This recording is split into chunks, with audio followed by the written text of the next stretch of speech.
Hei Fatsoy, magandang tanghali po sa inyong lahat, sa ating mga manonood. Magandang tanghali, Jet. No, Kung Hei Fatsoy din sa'yo. Oo, hindi natin makakasama ngayon si Kuya Billy. Wala po siya ngayon, pero tuloy-tuloy pa rin ho ang pagtutuloy natin sa mga iba't ibang issue.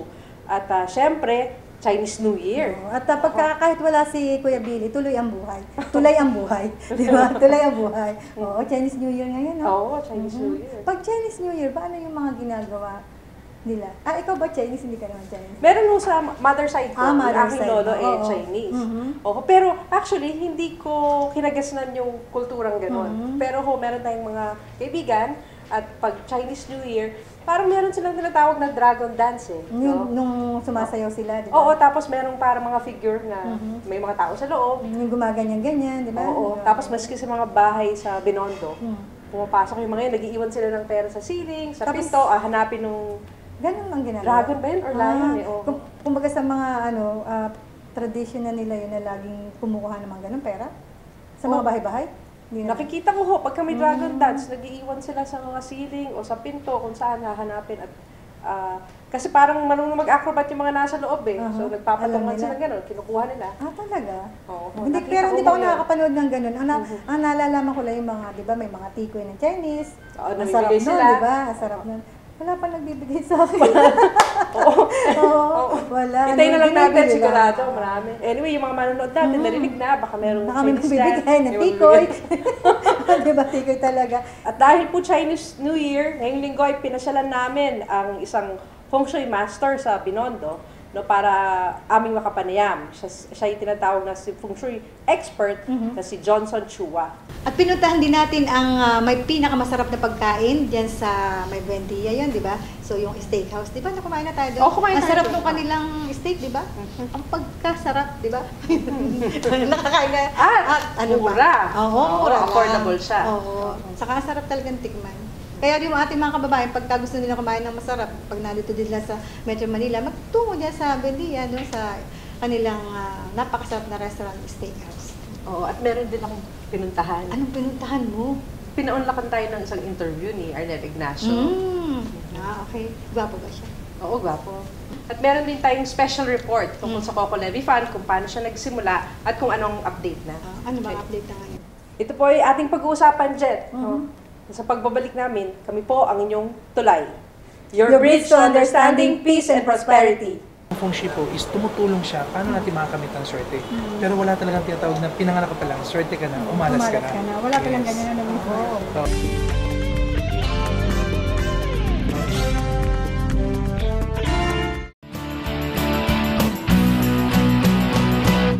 Experience fun and bonding moments with your family and friends at Maharlika Bamboo Guest House sa Riaya, Quezon. With a complete bedroom and kitchen setup for your overnight stays, a jacuzzi, swimming pool, and the function room for your weddings, parties, and conferences. Relax with nature at a cost that is friendly to your pocket. Maharlika Bamboo Guest House.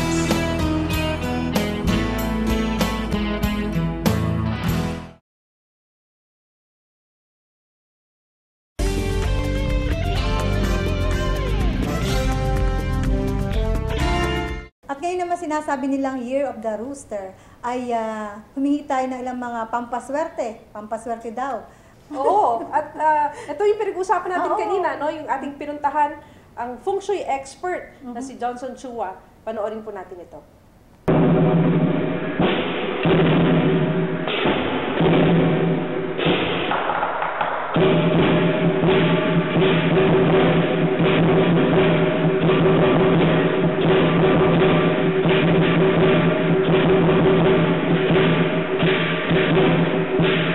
Mr. Johnson Chua, marami pong salamat, no?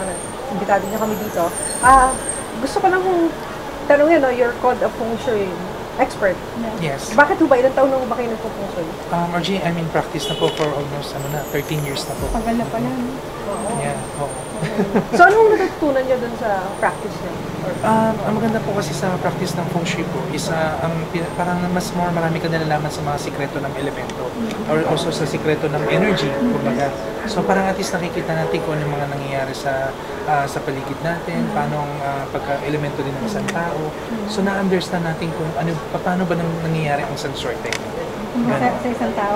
Parang may pinanganak ba talaga na malas? Wala naman. Wala naman po. Ang maganda lang po na gusto natin baguhin din po sa mga mata ng tao, na ang feng shui po is tumutulong siya paano natin makakamit ang swerte. Pero wala talagang tinatawag na pinanganak ka pa lang, swerte ka na, umalas ka na. Wala ka lang ganyan na naman. Oo. Pero pag sinabing feng shui, normally kasi ang nasa isip ng tao meron gagawin sa bahay mo, Yes. no? Or sa opisina mo. Ganun ba Guguluhin siya? ang bahay, Oo. Oo. Kung tutuusin po, no? Kasi pag sinabi nyo kasi feng shui, para at least medyo understanding po natin, ang feng shui po kasi is Chinese word po ng feng is wind, shui is water. Yes. So parang it's a form of parang understanding the wind and the water. So paano tumatakbo yung energy sa environment. So hindi po maiwasan minsan kung bakit sa bahay ginagalaw po natin mga ilang formations. Kasi chances po na medyo pangit po yung arrangement. Example lang, pagpasok mo ng pinto, nakaharang na yung isang shurak or may nakaharang na isang sofa. And then yung flow mo, di ba, hindi masyado maganda. So ang gagawin po natin doon is parang i-arrange natin, alisin natin yung sofa niyo. Para mas yung maganda energy. yung flow of energy. Yes. So, ibig sabihin pala, pagpasok mo ng bahay, dapat linis. Yes. So bakit mo gustong ayusin yung flow ng energy ng isang bahay? Ano ngayon kung magulo yung energy, di ba? Opo, meron kasi tayo number one. Pag sinasabi natin, pag magulo ang environment, magulo rin ang isip ng tao. So pag magulo ang isip ng tao, pwedeng magulo rin ang ganyang decision. At yun po ang pwede maging dahilan kung bakit po siya pwede malasin. Kasi di ba ang malas po, is ibig sabihin, may ginagawa ka, pero hindi ka nagtatagumpay. Ganon. Ang swerte naman is may ginagawa ka, nakuha mo yung swerte dahil nagtagumpay ka. So, paano pa halimbawa nabanggit nyo yung pagpasok nyo dapat linis? Ano yung dapat na unang makikita pagpasok mo ng bahay? Ang pinaka number one dapat nakikita natin, kung anything yung number one dapat maliwalas mo na yan at maluwag po siya. Misala, yung Yes, pwede yung living room or yung sa may dining room. Tsaka yung flow po, galing pa lang po sa pinto. Kasi pag maluwag po yan, di ba mas more welcoming ang pakiramdam. Kaya pag welcoming, ina-attract mo na rin yung good energy na pumasok. Ganun siya. So, ayaw natin may mga kalat. Ayaw natin may mga nakasampang mga tsinelas lang or sapatos. Ayaw natin may nakikita mga basal. Ayaw natin madiglim masyado. Yun. So, inaalis natin yung mga ganung bagay. Sabi kasi nung iba, pag kailangan daw pagpasok mo, ref agad yung makikita. Totoo ba yun? Originally po, pinababawalan po namin yun sa feng shui. Hindi pala totoo yun. Yes. Kasi parang ano yun, dapat daw rin kasi maraming pagkain, di ba? Opo, Parang pero yun po yung isang hindi kaso. dapat. Opo, kasi kung tutusin ang feng shui po, medyo related yan sa practical practice din eh. Di ba pagpasok niyo po ng pinto, at una niyo nakita ref, ano po ang unang papasok sa isip niyo? Pagkain. Pagkain. Pero ang una pong pumapasok sa bahay natin is mga bisita natin. So ang una din nila makikita, pagkain. Kaya pag ang ref niyo po nakatapat sa main door niyo, then your house is always attracting people na nangihingi sa'yo ng pagkain. Malas ba yung ganun? Eh, most likely po, mga doon na po pumapasok yung mga ibang taong mga nangungutang, mga manghihingi po ng puro Kaya pabor, pala dami ng- mga maraming pa manghihingi ng mga pabor, at puro thank you yan. Hindi na nagbabayad. Di ba? Kaya yun ang iniiwasan lang natin. So basically yung feng shui, parang commensurate siya sa pag maayos yung energy, maganda yung swerte mo. Yes, apo. That is why kung tutuusin po, ang feng shui po, marami nga kasi nagdi-discriminate ng feng shui na akala kasi nila ito po isang hula or magical something. But originally, pag na-understand nyo ang feng shui, it's a super practical po. Na pag nakita nyo, ganun lang pala ibig sabihin nun. Parang example po, ang isa pa, ayaw natin pag natutulog ka, yung ulunan mo nasa bintana. Naririnig niyo po yan sa feng shui, tama? Kasi pag bintana po yung likod nyo, butas daw, pag sa energy, humihina po yung enerhiya ng isang taong natutulog. Dapat pala hindi sa bintana. Yes, ako. Kasi meron tayong tinatawag na pag natutulog ka, kailangan may mountain ang likod mo. Tsaka di ba yung dapat natutulog, yung parang may wall, yung may bagit, yung ano, mabigat, ang dating daw. Opo, yung may beam. Yung biga. Opo, may biga. Opo. So, Kasi pag bawal nakikita yun. niyo po yung biga na nakausli, ang tawag po namin sa feng shui is poison arrow. So, ibig sabihin, nakadiretso po siya. Example, yung biga, pag tumama yun sa ulo mo, pansinin niyo po, madalas kayo nagkakaroon ng headaches. Pag natumama naman po siya sa tiyan niyo, madalas po kayo nagkakaroon ng stomach ache. Dapat wala talaga. So, hanggat maaari, release po natin siya. Yung pamahiin po na yung pamahiin natin na yung paa, dapat di nakatapat sa pinto. Yes, opo. Dahil ang kasabihan po kasi sa atin sa Pilipino is para po tayong pinapasok daw. Dumaan sa butas ng ano natin. No? Yung mga kasabihan po. Pero originally, may kinalaman po yung sa feng shui. Kasi pagkagising mo pa lang at una mo kagad nakita yung pinto, di ba may sinasabi tayo na paggising mo, dapat ang energy mo stay and calm. So pag Pag nakita mo yung pinto, para ka nagmamadali na gusto mong agad umalis. So, yun po, mapapansin lagi kayo magkakasakit. So, tama po ba na pag tutulog dapat sa west ang ulo mo? Ganun ba? Hindi naman din po. Ah. Kasi ang lahat ng directions, merong certain may malas. Depende rin sa birthday po ng isang tao. Example, yung Year of the Dragon, May, saan ang dapat ulo mo? West or Yun lang din ano po, na dragon, no? So far, is pwede kasi kang umulo sa west, west? pwede kang umulo sa east, pwede ka rin umulo sa southeast. Pwede ba Apo, lang kasi meron tayong tinatawag na matulog ka sa bahay ng kaibigan mo. Ang west kasi is the rooster's palace or the rooster area. So pag natutulog ka po ng ulo ko doon sa kaibigan mo, then ibig sabihin mabilis ka mag-attract ng mga helpful people. Support, ganun po siya. So basically yung feng shui, ang view nyo dito, it's a science. Yes, Kaya ito apo. inaaral din nyo ng ilang taon, ano? Opo. Bago kayo tawaging expert or master. Opo. Opo. Kagaya ho nito, nagsulat kayo ng libro, Feng Opo. Shui Guide 2017. Yes, kung totoo si Mingkito po, may dalawa May naman tayo offer. dyan. Oo. We have the Feng Shui Guide 2017.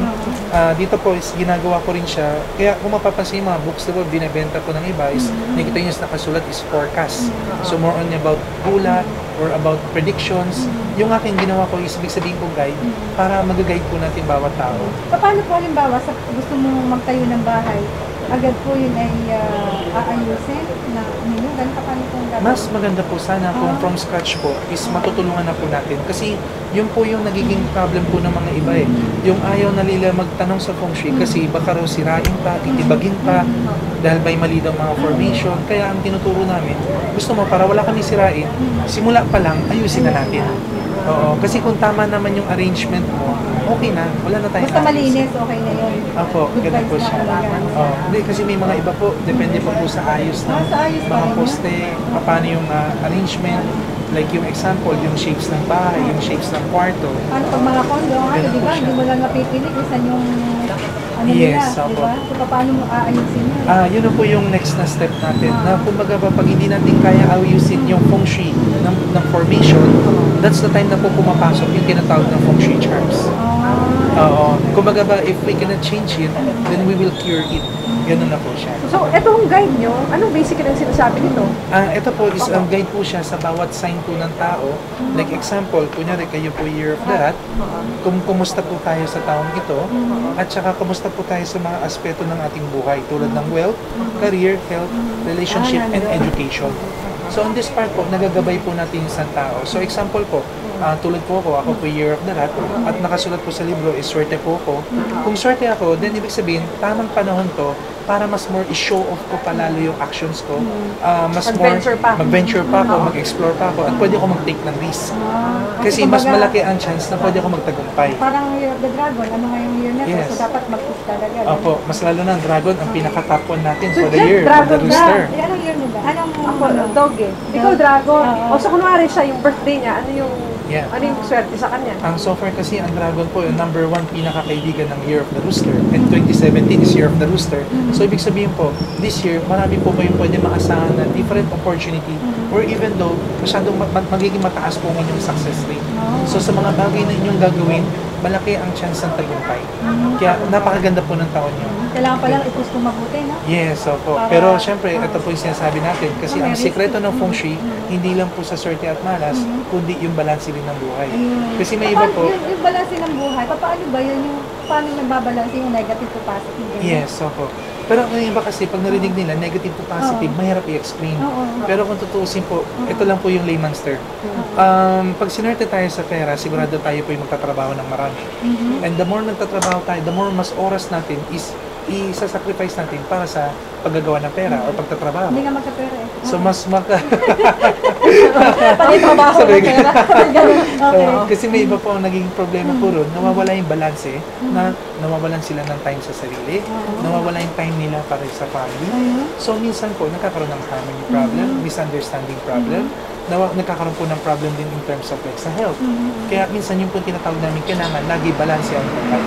So, meron yung mga tao o may mga signs na mas swerte ngayong taon kesa dun sa iba. Yes, So, itong mga opo. maswerte na to, dapat sila yung mas active. Yes. Ngayon, kunwari, nataon ka dun sa ngayong taon na to na hindi masyadong Ayan, tulad swerte ng yung Year of sign the mo. Rabbit. Year Oh, of the meron Dog. ka bang pwedeng gawin para tumaas yung swerte mo? Opo, so far naman sa akin po, ito po yung sinasabi ko. Kasi di ba ang swerte at malas po is most likely result na po yan eh. Kung sinwerte ka ba or minalas ka eh. Pero marami tayong pwedeng gawin kung paano swertehin. So ang ginawa ko po nito is more on sa practical style ko. Okay, pag swerte po tayo, we can take the risk. So you can be a risk taker, pwede nyo pong isugod yan. Okay. Ngayon pagka nakataon naman po, kayo po yung mga nasa hindi po masyadong maganda ang enerhiya nyo this year or medyo hindi po ganun kaswerte, then maging conservative ka. Okay, hindi ibig sabihin na huwag ka nang magtatrabaho or matulog ka na lang sa bahay, huwag ka lumabas kasi baka ma-aksidente ka or matakot ka. Wala pong ganun. Ang kumbaga ba, pagka kaya mong maglaylo at medyo in a way, kumbaga ba, sabihin natin, halimbawa may negosyo ko. Okay, kapag medyo bad yung year ko, mag-focus lang muna ako sa business ko. Doon muna ako magpayaman sa negosyo ko lang. Ay, diba? huwag mo na mag-venture. Huwag mo na ako i-venture ng iba. Kasi may chance nung nag-venture ako, doon ako maloko, doon ako maisahan, at naglabas ako ng pera, pwedeng hindi na bumalik yung pera ko. Ma-scam na. Diba? Pwede ako ma-scam. Pero kung medyo certain na pagka kaya gagawin ko po nun, dapat nakafocus lang ako doon sa ginagawa ko. Pero pag certain na ako, Focus talaga dapat. yes. So ngayon, kunwari, wala ka ng choice. Talagang napasubo ka, meron kang kailangang venture na gawin, nakaplano na. Biglang nalaman mo, oh, hindi pala ito yung taon ko. Yes. Ano yung, pwede bang ma-reverse yung... Pwede rin po. Originally, meron din tayo po tinatawag na second strategy.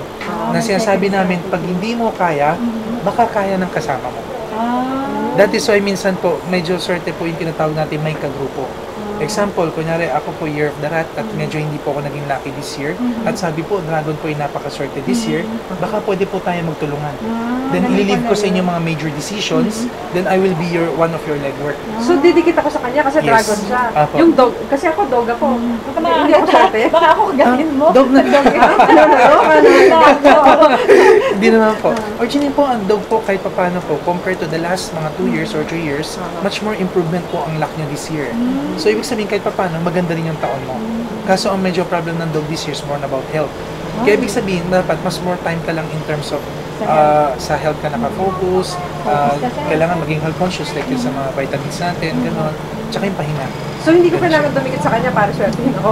Not totally, pero pero kasi kung meron ka mga plano na mga things na gusto mo swertehin yung plano mo, that's the time didikit ka doon sa Ano, dragon. hihipo ka sa akin habang may Yes. nagpaplano. Pwede na ba yun? Hihipo pa lang o dapat kasama siya dun sa venture ko? Dapat kasama siya sa Ay, venture. kasama mo ko. Gusto ko suluhin. Kasi yung po yung sinasabi natin, ang sa feng shui po, hindi siya yung about energy na pag dumikit ka lang, para ka namang lucky charm na niya. Hindi po ganun. Kung hindi, dahil kaya pala siya naging swerte, kasi yung advices mo, medyo mataas yung higher chance of success mo, baka pwede mo i-advise naman yun sa ibang tao. Ganun siya, makatulong ka na. Kasi share mo din. Yes. Huwag mo sasarilin yung power mo. Opo, kumbaga ba parang you can help, you can, kumbaga ba parang enhance din ibang tao, motivate. Kasi kapag medyo maganda po yung year natin at nagbablock ka, parang alam mo yung maraming opportunity, pero you're shading away. So parang hindi mo siya napapansin.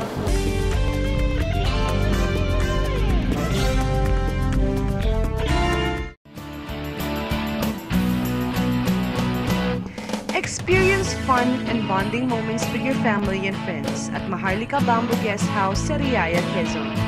With a complete bedroom and kitchen setup for your overnight stays, a jacuzzi, swimming pool, and the function room for your weddings, parties, and conferences.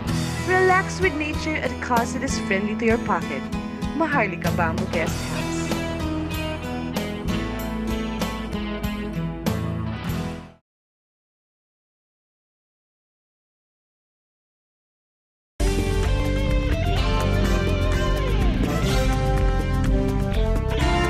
People here line up, no, to ask for their advice. Yes. So sample nga, yung birth of date, kunwari ni Jet, nakita mo, no? Yes, Ano ako. yung, Anong magiging, ano, isang sa negosyo, ano yung sa outlook mo trabaho, sa kanya? anong nakikita mo? So far po kasi, no, as the dragon po kasi is one of the lucky for the sign of the 2017. So medyo expect po natin na marami pong success na pwede pumasok sa inyo. Pera So, hindi naman. it can be money. It can be also in terms of sa work po. Ganun po siya. Kasi syempre money, it depends din po kung ano po yung mga ginagawa natin. Tulad ng kunyari, meron tayong business, meron tayong mga investment, then malaki ang chance po. Oo, but for this year, malaking chance na pwede mo mabawi yung mga kung meron man nalugi sa atin. Ganun siya. Kasi might be, noong time na nalugi po tayo, is nag-invest ka on the wrong year. Yun yung year na mahina ka. Tapos yun na nag-invest ka, Wala na ako nagtiwala kasi mula ka. ngayon. Anyway, Ganun siya. nakikita ko kasi madami kang mga ganyan. May Yeah. ibig sabihin ba yung mga suot mo na Mga lucky charms. Lucky charms? Apo. Mga lucky charms po, kasi most likely, marami po tayong klase mga images. And even though, ito mga suot ko is mga crystals. So, ang crystals kasi po may energy sa sila. year mo yan? Sa year mo? Apo, personal ko po siya. Swerte ka ba ngayong year na to? So far, Year of the Rat po is one of the So, lucky sign for this dapat year. kumbaga, kami meron din ganyan na para maging swerte, ganun din ba?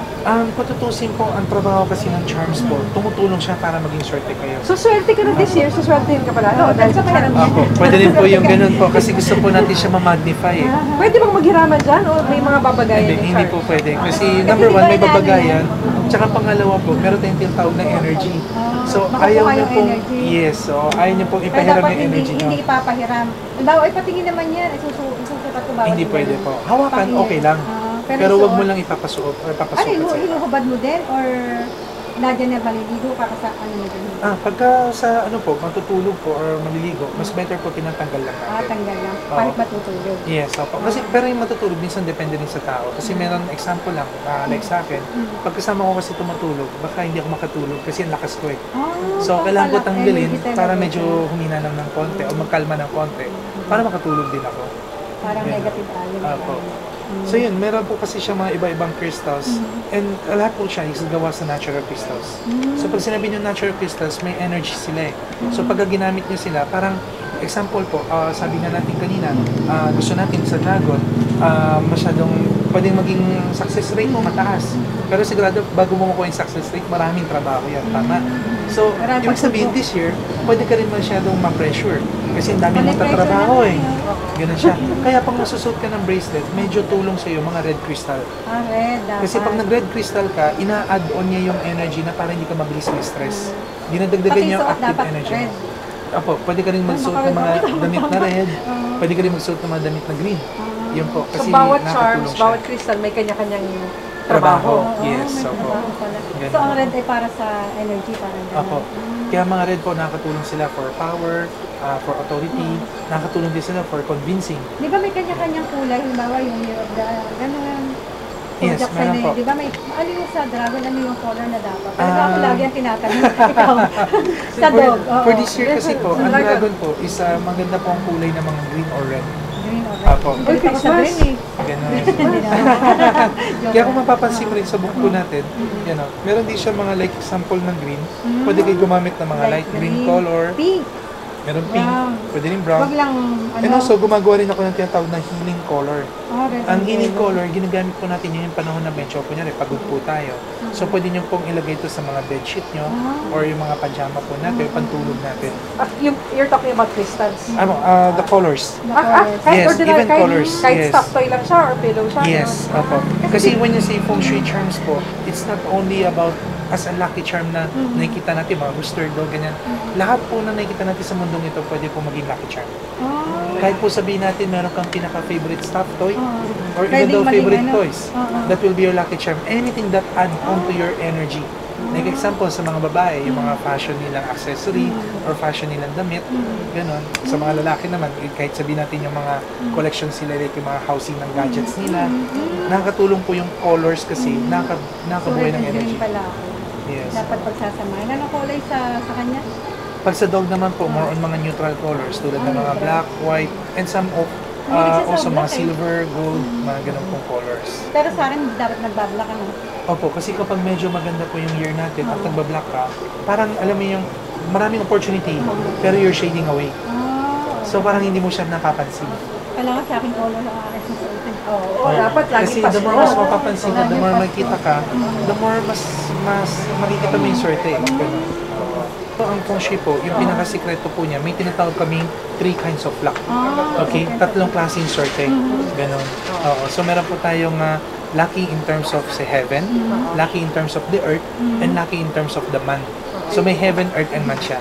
Once na nakompleto itong tatlo, doon mo pa lang makikita na magiging swerte ang isang tao. Halimbawa, kasi yung aming, yung sa naming co-host na si Admin Bill Anden, ang birthday niya ay November November 10? So year of the ox po kasi siya. Yun, oo. Diba? Kaya kung pag year of the ox po, ibig sabihin, isa din po siya sa mga lucky signs for the year. Kasi kaibigan din po ng ox ang rooster. So ibig sabihin sa taong ito, makaka-expect din po siya ng marami din in terms of success, or even though meron din siya mga good energy of like more on to network and on connections and resources. Kaso as November, no, medyo kailangan mas more maging maingat lang siya sa health. Okay? Kasi hindi po maiwasan na medyo may pagka-sensitive po kasi ang kanyang emotions. Kaya pag may mga konti pong bagay, mabilis siya na-apektuhan, mabilis din siya Magalit. na sa health niya. Sa health. Tama yun. Kasi ano yun eh, laging nakahagdag. Yun naman sa grupo namin, ngayon yung grupo namin, sa palagay mo ba't tatagal pa yung aming samahan, yung program namin? Talaga nagtanong parang hula. Yung kung ano yung nababalis ba sa ano namin. Yeah, so far po, I can say, no, maganda naman po, no, kasi especially we started, I think last year, right? Yeah, last year. Last year is the 2016, which is the Fire Monkey. So medyo maganda po siya kasi in a way po, parang pwede natin sabihin kung programang ito is parang magdadala tayo ng mga kaalaman at mga kumukonekta tayo sa puso ng mga tao. Because the Fire Monkey is like that eh. So I think marami tayong pwede mga idagdag din kung paano din matutulungan din natin mga kababayan. Ayun, ang galing naman, no? So yung mga crystals na sinusuot, ito yung mga parang kumbaga pang kontra o pang swerte, no? Sa Yes, isang tao, na suot ng isang tao. Pero itong store nyo, ang dami pa niyang laman na parang pang bahay siya.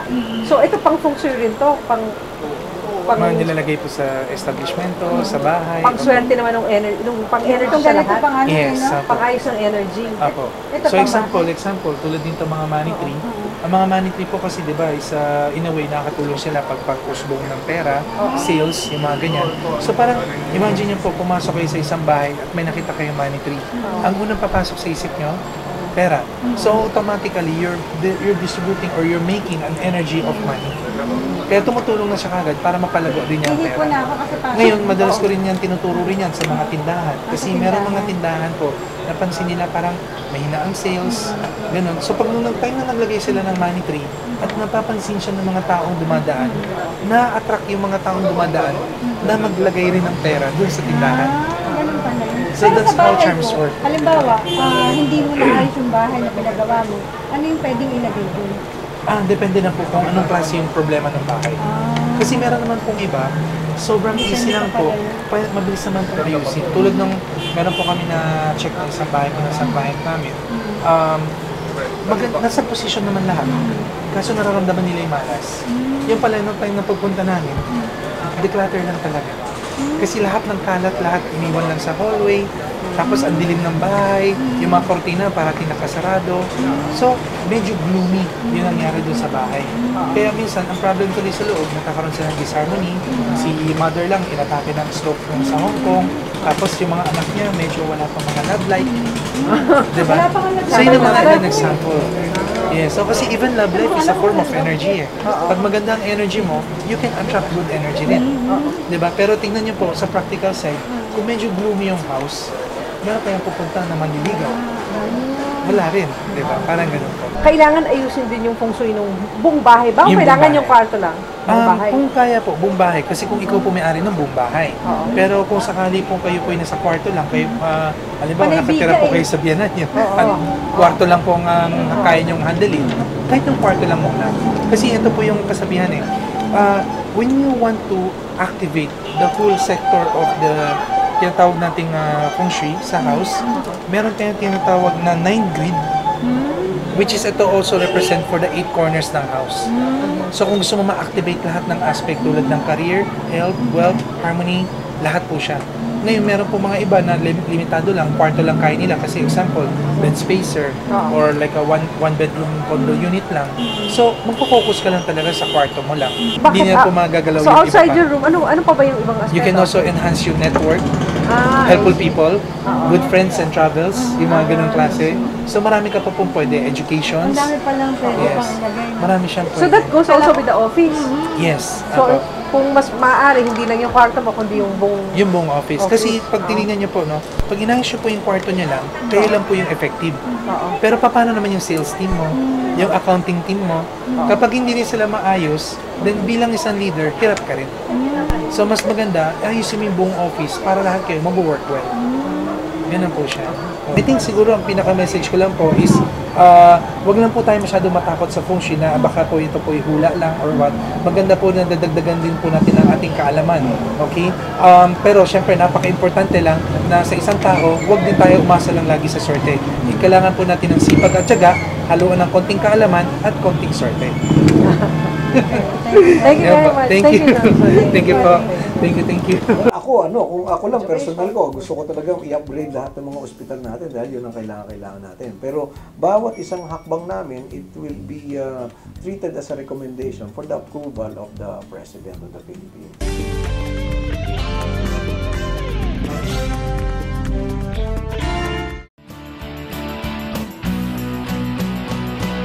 Experience fun and bonding moments with your family and friends at Maharlika Bamboo Guest House sa Riaya, Quezon.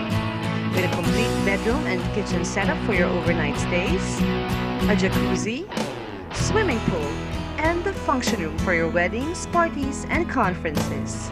Relax with nature at a cost that is friendly to your pocket. Maharlika Bamboo Guest House.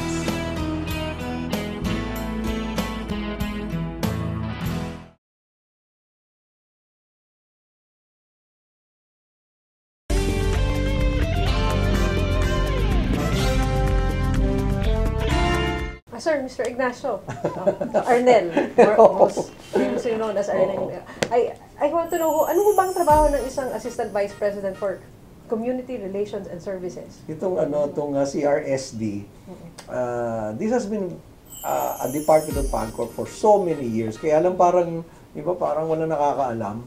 Parang wala nakakaalam na meron CRSD na ito ang pinakamalaking department ng PAGCOR. Lahat ng ang industriya ng PAGCOR kasi puro ang pera papasok, di ba? Ito lang ang kaisa-isang department na palabas.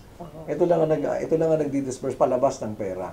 So we take care of the social civic responsibilities ng PAGCOR. Ay isa yan sa tatlong pinaka-core function kung bakit mayroong PAGCOR. Kasi ito tinayo talaga para noong 1983 para talaga tulungan ng gobyerno for funds.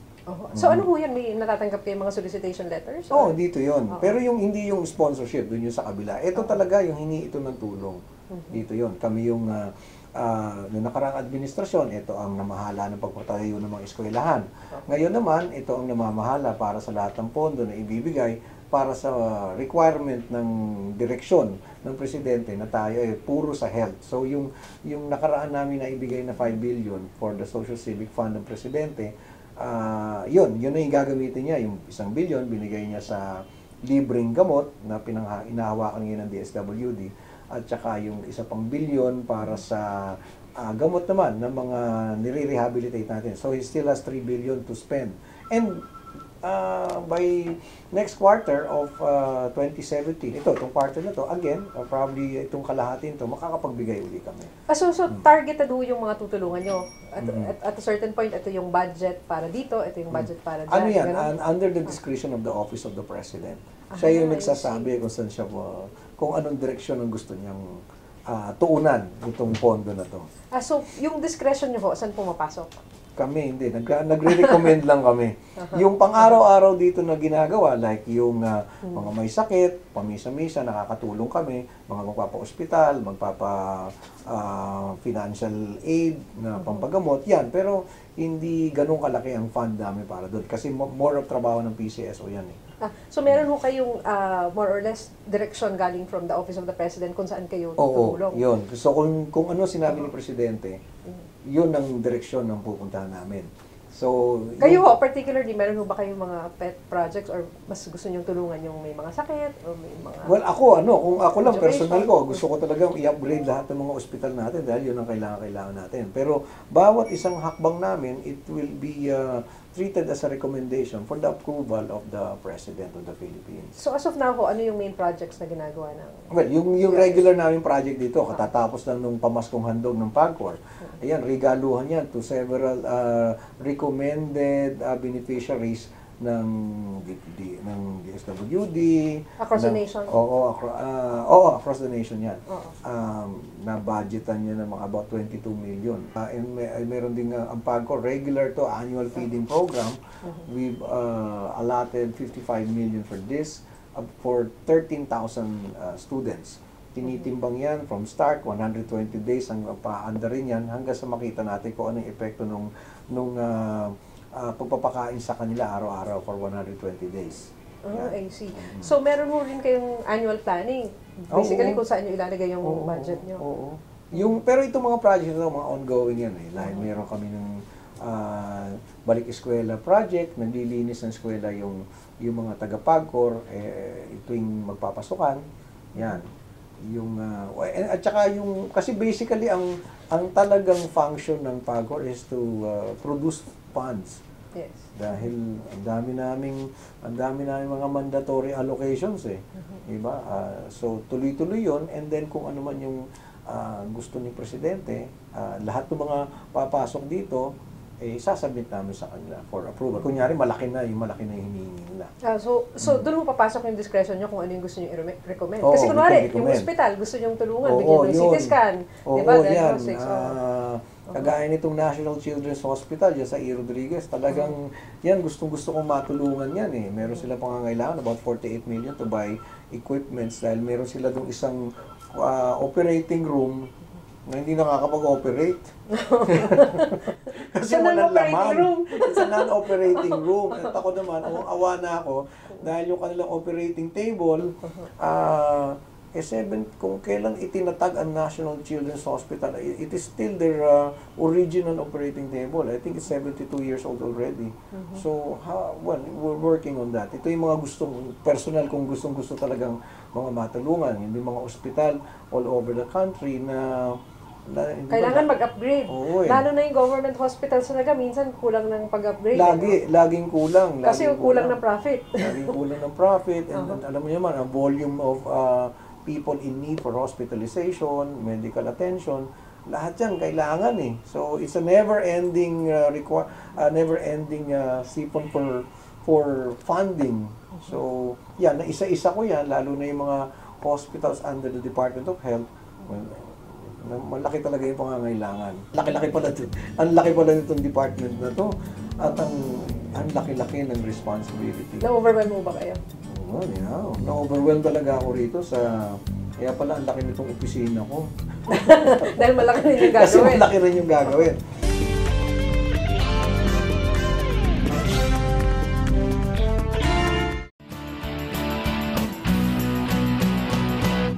Experience fun and bonding moments with your family and friends at Maharlika Bamboo Guest House, Sariaya, Quezon.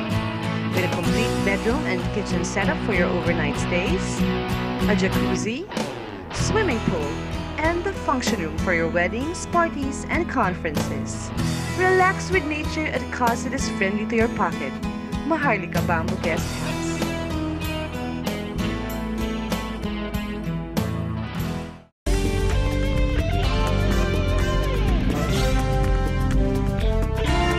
So more or less, yung puso nyo napupunta dun sa mga may sakit. Kasi ano? hindi ba? Kasi nakakaawa. Sila yung... Kasi yung pag ang taong may sakit, parang ano ano bang gagawin mo, di ba? Hindi ka naman pwede makipaghiwalay sa sakit mo. Kasama mo siya hanggang buhay ka, andyan yung sakit mo. Pag wala kang pera, you feel Pag wala helpless. kang pera, di ba? Minsan yung nakakakonsensya how we spend our money, and yet these people, kung minsan yung kailangan nila hindi naman ganun kalaki, and it can mean something between life and death. Diba? Like yung requirement lang namin dito for funding for dialysis patients. It's really very daunting. Kaya and because of well, alam mo naman yan kung ang proseso natin pag lumabas ang pera, talaga pigaan. How I wish people can understand, no? So siyempre, ipoprocess mo yung mga requirements dyan, and it's really very... Kasi meron mo tayong batas na Yes, sinusunod. Oo, yun nga, no, gusto ko lang sabihin niya sa mga tao na hindi kayo pinahihirapan. Di ba? Kasi kung minsan akala nila, inuupuan lang yung papeles. You know, there's a process. Diba? Pagka ikaw nag-release ka ng pera at kulang ang papeles mo, lagot ka sa COA. Sabit ka. Diba? Kunyari, pagka ang ito, nabigyan mo ng pondo to, kahit 5,000 lang yan, 10,000, at wala kang request mula dun sa pasyente, maki-question ka na ng COA, kailangan merong request letter yan. Well, anyway, what I'm trying to say is, kaya naisip ko, bakit ba hindi na lang kami unti-unti maglagay ng pondo sa ilang ospital para letter of guarantee na lang na o pumunta ka na rito kung kailangan mo ng dialysis. Ito nga rin Para mas easier yung health, no? So ako kasi it may be a naive point of view, pero naniniwala pa rin ako rito Kasi madalas na naienkwentro ko, sasabihin lang, paano yan sir? Baka niloko lang tayo. Nakahingi na yan dito sa PCSO, nakahingi na rin yan kay congresswoman o congressman, ganyan. Pero kung paniniwala ko, tingnan mo na lang yung pagbabudget mo. Kung hindi naman din masakit na yung naloko ka, hayaan mo na. Because after all, these people are in need. No matter how many times they attempt to fool you into releasing funds, They really need the money. They need it. Iba-iba lang ang mukha ng tao Meron mukhang mabait, meron ding masungit, meron din naman talaga may intensyon na mas makarami. Pero iisa ang common denominator niyan, these are people in need. And ayokong isama sa evaluation yung ugali. Misa kasi madaling tulungan yung mabait Diba? Pero ano rin yan iba-iba tao May ugali, masungit because of what they're going through in life. Yung iba naman have a different way of handling it. Mas maganda yung disposition. Yung iba, medyo may kalokohan, but the same thing, they're all sick. So, ako ang pananaw ko doon, kung kailangan nila, let's not be too strict with it. After all, the money is here. The money is allocated para sa kanila, they will just give it. Ganun lang. Ito ba yung ibig nyo sabihin dun sa post nyo na PAGCOR is not all gaming? Well, oo. Kasi nga, mula pa noon, pagka sinabi mong PAGCOR, either ang sasabihin ka agad sugal, o kaya mayroong kontrobersiya tungkol sa corruption. Na mula nung dumating ako rito and started to, get to know the people here and the operations, ang PAGCOR talagang ang original na rason kung bakit nandito ay para gumawa ng pera. Nagkataon, ang source ng pera ay gambling. Pero ang intention sa pera, intention na yun, kasi di ba, ang gobyerno laging kailangan ng pondo. Bakit? Kasi kailangan ng tao. Hindi ka naman pwedeng humingi ng pera sa gobyerno. Di ba? Kunyari, ang pondo na appropriate na, ay ang gagawin mo pagka, kunyari, ang Congress, ang Senado, sinabi, kailangan nila ng ganitong funding, hindi naman sila pwedeng, saan sila dudukot nun? So, hahanap sila ng ibang sources of funds, one of which is PAGCOR. So, yun ang role. Karamihan sa mga batas, sinasabi minsan sa PAGCOR nyo. Oo nga, kaya naman, lagi na lang kami PAGCOR. Tataob na bangka sa dami ng hinihingi nyo. At ako hirap na pupunta ako ng Congress at saka Senado kung paano kung ika-craft yung sasabihin ko, how to say no, that we cannot fund it anymore. And sometimes, yung kasing mga hinihingi sa amin or hinihingi opinion namin, hindi na namin sakop. Nung naupo ko kayo sa posisyon nito, what struck you? Kumbaga parang ano yung natutunan nyo o ano yung medyo nagitla kayo na ay ganito? Honestly, hindi ko alam kung anong function itong department. I was gearing towards handling the entertainment department, but then Jimmy Bondok ay naka-assign na doon. Of course, I have a lot of respect for Jimmy. He can do the job better than I can. So ito naman, sabi ko, nung tinitingnan ko yung website nito, kako, inong palang function nito, pag wala si chairman, ikaw representative.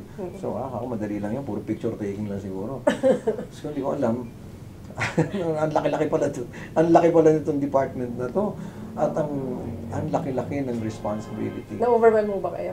Oo, yeah. Na-overwhelm talaga ako rito sa... Kaya pala, ang laki nitong opisina ko. Dahil malaki rin yung gagawin. Kasi malaki rin yung gagawin. Diba, pag ang Congress, merong House bill na nabanggit ang PAGCOR for funding, I go there. Ang Senate, ganun din. Ang nagkaroon ng disaster, well, kung pangangailangan ng pondo at makakagawa kami ng mga emergency purchases or emergency releases, dito rin yun. So in other words, hindi nyo alam na ganito pala kalaki yan? Hindi ko alam na ganito. Oo. Pero syempre, masarap naman yung feeling pag nakakatulong Yun diba? naman ang kakaibahan. Yung lahat ng nagkandakuba ka sa kakatrabahong gawin, isubmit lahat yung mga papeles na yan, mai-release kung ano ang kailangan, and you see the result of your hard work, you will be overwhelmed din sa dami ng naapektuhan because of your hard work. And then, it's a never-ending requirement. Susunod na naman, meron na naman yan. Curious din ako, no? Na dahil, ano siya, it's addicting. No matter how tired you are, para bang, pag nakita mo na yung dami ng, ay, ang dami, hindi pala pwede itong tulugan. Kahit, di ba, pagod ka na. Parang gigising ka pa rin. Pero hindi naman ho, gwapo pa rin ho kayo. Hindi Tsaka naman medyo binalbas. iba ba yung image nyo eh. hindi yan ibang image, hindi lang ako nakakapag-ahit. Pero bagay naman po. Sa dami na ginagawa rito. It really took some time before I adjusted to the work, work hours. Kasi, andito ka, meron pang Monday, kakanta ka ng Lupang Inirang, di ba? Kaya pag-Korea. Kantay mo every Monday. At pagandahan pa yun, di ba? Eh, paano ho yung other side of you, yung show business? Wala na yun. Wala na. So, Wala na. wala nang oras. Wala na. Yung requirement dito ng focus, yung panahon, hindi ka pwedeng there's just too much to understand, too much to do, and pag hinati mo pa, palagay ko Hindi kaya. Hindi kaya. Eh, how about yung personal side? Wala na rin, wala nga akong love life, wala akong kahit na Kaya nga unti-unti na ako nagbubuka talagang taga-gobyerno, di ba? Parang hindi ka man makapag-blower, hindi ka makapag-facial. So even your weekends are occupied? Kadalasan eh. Ito lang ang pleasant na balita.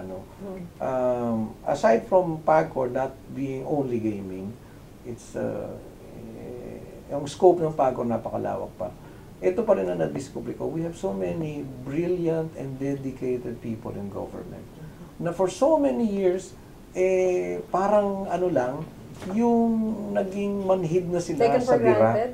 Oo, yun ang naramdaman ko. Kaya, ang bilis na pamahal sa akin ng mga tao rito eh. It's a wonderful discovery if you see people in government doing their jobs.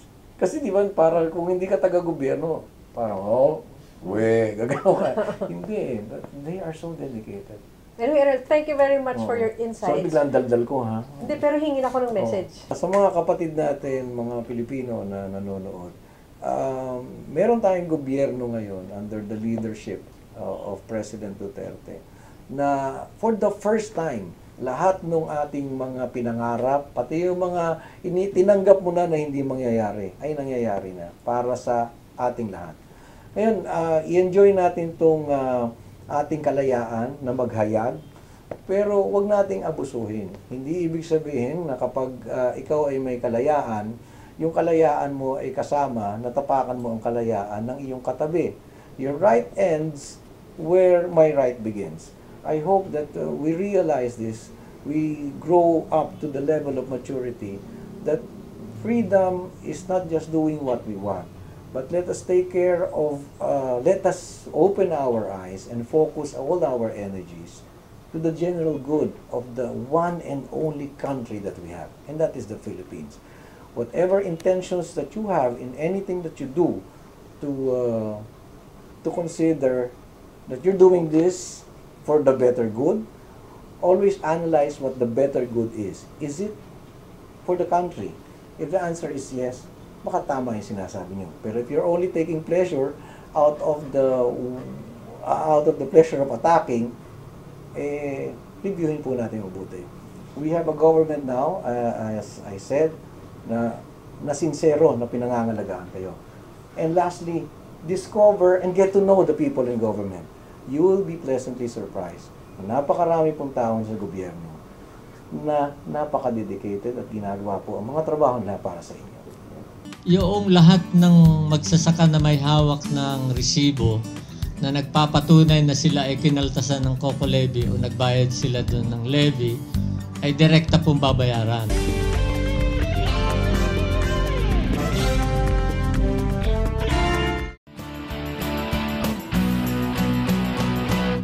Experience fun and bonding moments with your family and friends at Maharlika Bamboo Guest House sa Riaya, Quezon. With a complete bedroom and kitchen setup for your overnight stays, a jacuzzi, swimming pool, and the function room for your weddings, parties, and conferences. Relax with nature at a cost that is friendly to your pocket. Maharlika Bamboo Guest House.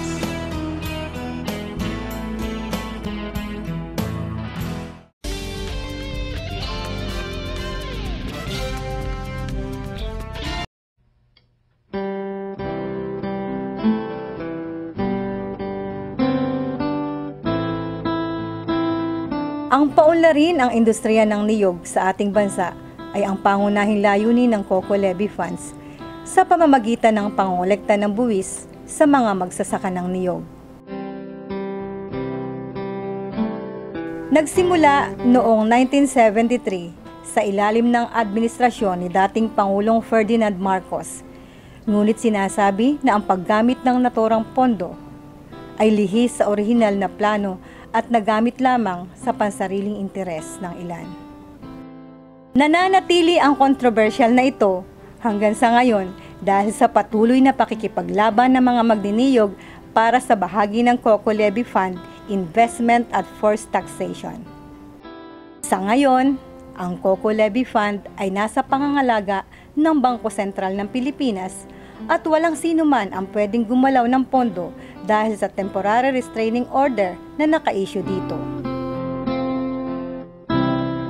Samantala, inaasahan naman na muling uusad na ang usapin sa COCO Levy Fund dahil naman sa pagbawi ng Confederation of Coconut Farmers Organization of the Philippines o tinatawag na CONFED sa kanilang petisyon laban sa Executive Order 179 at 180. Sa ilalim naman ng dating administrasyon ni Benigno Aquino III. Gusto namin to assure everybody, hindi kami magiging sagabal dito. We will take the steps necessary. Ma-withdraw itong petition kasi ngayon, submitted for decision yan sa Korte Suprema. And siyempre, kung kayo ang petitioner, kayo hindi na pwede mag-withdraw. Pero sa palagay niyo, mga kailan yung lalabas? Ngayon bang year na po? Decision tuloy ng leadership. If it will be ratified in 2 weeks time, yata, yung sa January 27 ng national, the provincial leadership from 68 provinces, then go na yun. Then the lawyers are our lawyers, they are mere lawyers, they will have to obey what we instruct them. Then they go up to the Supreme Court after consultation with the Solgen kasi on the government side, ang respondent, ang Solgen ang hahawak, siyempre wala silang choice kundi magsao. Ang mga amo nagsasabi magkasundo tayo, punta ka sa Supreme Court. Even Kasundo na. Kaya kami natutuwa talaga on day one na nag-meeting kami with the new administrator at ito nalinaw na tutungon natin the same direction. Ang ating filosofiya, parehas, it will be same understanding of the role ng government at saka yung mga farmers itself at saka yung industriya. Anong klaseng minimiti natin, panaginip natin para sa ating bansa. Naniniwala ang CONFED na kapag inalis na ang nasabing TRO, ay malaya nang makakagalaw si Pangulong Rodrigo Duterte kung paano gagamitin ang pondo ng COCO Levy Fund. Kasama at Presidente Duterte, salamat sa inyong impatience, salamat sa inyong galit na hindi ito nagagamit pa at kailangan makatingin naman ng ating industriya ng ganyang passion na pinapakita nyo in some sectors at mapabilisan ito at kami naniniwala that you mean business. Your grandparents came from Leyte, you yourself, Mayor of Davao, a long time. In which way you look, ang makikita mo po mga magniniyog. At kami naniniwala that for the first time, somebody with the heart of the coconut farmer is there. Naniniwala naman ang Philippine Coconut Authority ni Administrator Billy Andal na magagamit na ang pondo sa first quarter ng taon. Yung lahat ng magsasaka na may hawak ng resibo na nagpapatunay na sila ay kinaltasan ng COCO levy o nagbayad sila doon ng levy ay direkta pong babayaran. Pero yung mga wala ng resibo dahil nangamatay na yung may hawak or itinapo na or hindi na alam kung saan nandoon yung mga resibo, ang magbebenepisyo na ay sila rin as members of the farmer associations in their respective areas. Sinabi ni Admin Billy Andal na nais ni Pangulong Duterte na direktang bigyan ng pera ang mga magsasaka ng niyog na may resibo na kinolektahan ng COCO Levy Fund. Magandang balita sa mga magniniyog na umaasa na maibalik sa kanila ang kanilang pinaghirapan.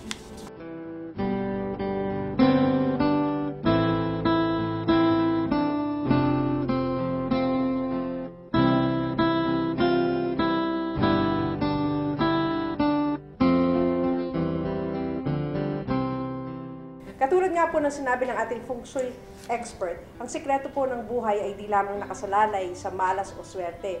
Ito rin po ay ang pagbabalanse ng iba't ibang aspeto ng ating buhay. Huwag po tayong umasa sa swerte, ngunit tayo po ay dapat maglagay ng sipag at tiyaga at siguro dagdagan ng konting paniniwala at pananampalataya sa Diyos. Ito po si Mighty Defensor. Kami po ang inyong tulay. Your bridge to understanding, peace, and prosperity. Masarap. Di ba piniprito nila yun? Oo, nilalagay. Pinipirito nila sa... Sa itlog ba? Oo, sa Yung itlog. patatas ay, itlog. Next. Yung dahil mo. Gwapo ba siya?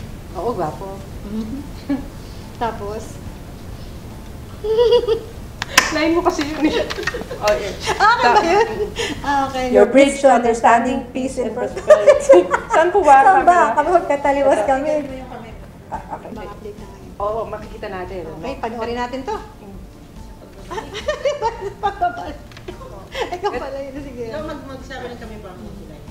Ito sa ating pagbabalik, Jet, dito po ulit sa tulay. Saan po yung tulay? Ito po ay ating pag-uusapan, Jet.